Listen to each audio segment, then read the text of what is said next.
class! Hello mga bata! Kamusta?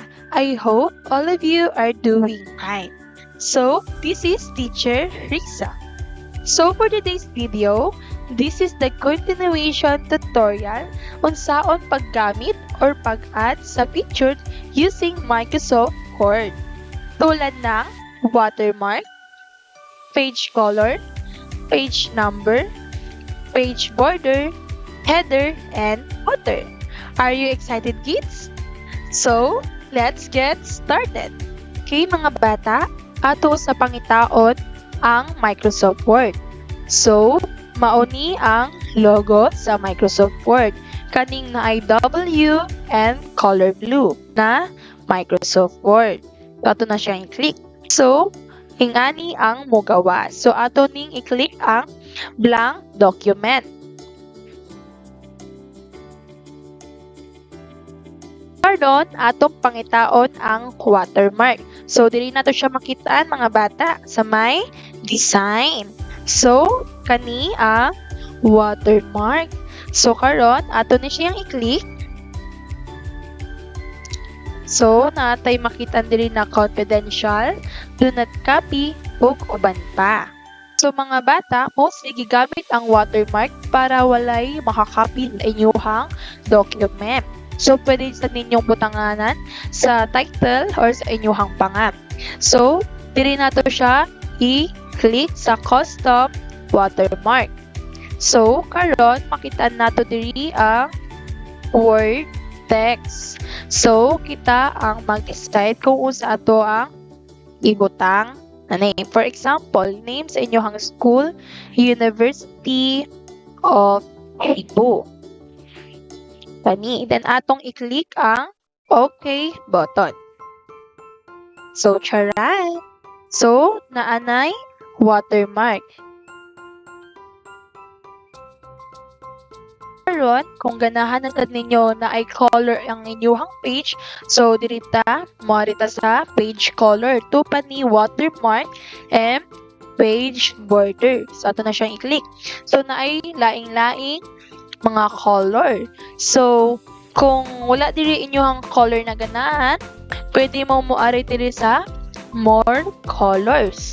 So, atong pitliton kaning color pink. Kana, diba kids? Ang inyong document or inyong page kay nanay color. So, kana kung ganahan nyo maging colorful ang inyong page. So next, kung ganahan mo na ay page number inyong page, moari na diri sa insert.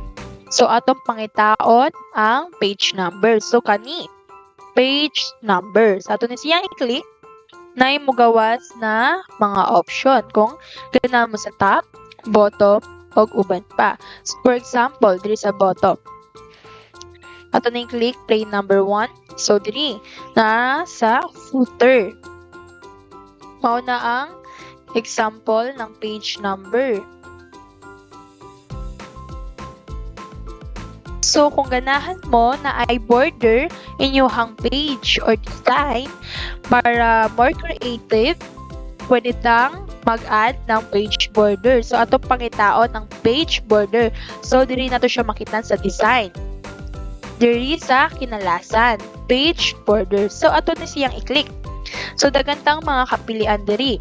Pwedeng lines, pwedeng pwedeng na color inyong lines, and pwede sad kani mga arts. So, naay laing-laing mga arts.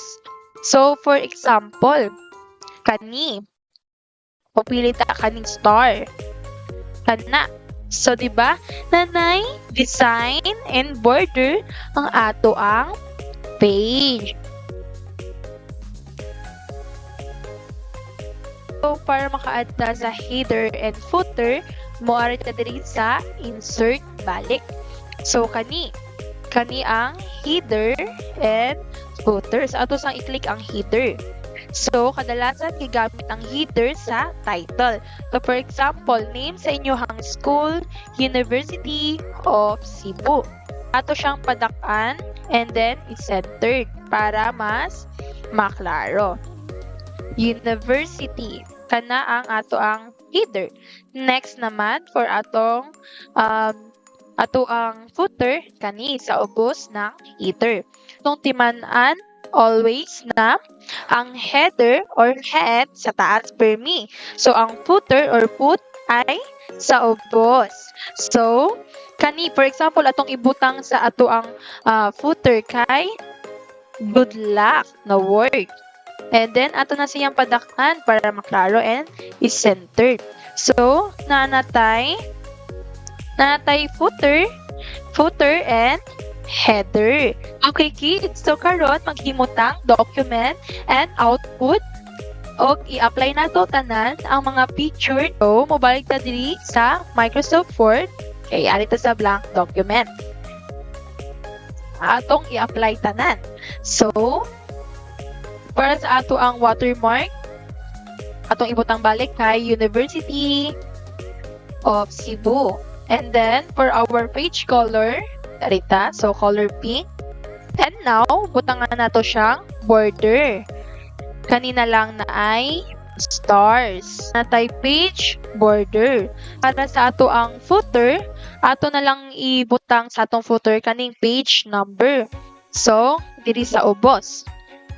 Kaning number 1. Ato ang padakan kaning number 1 and i-center natin. O padakan nato ang number para makitaan. Ari ta diri sa header. Sibutan nato kay University of Cebu. So ato siyang i-centered and padakan nato para makitaan. Mauna ni ang tanan ng mga pictured na ato ang gi-apply to the header.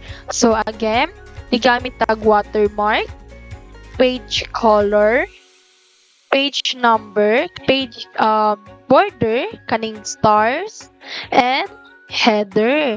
So mga bata, I hope na amoy nakatunan sa tuang tutorial.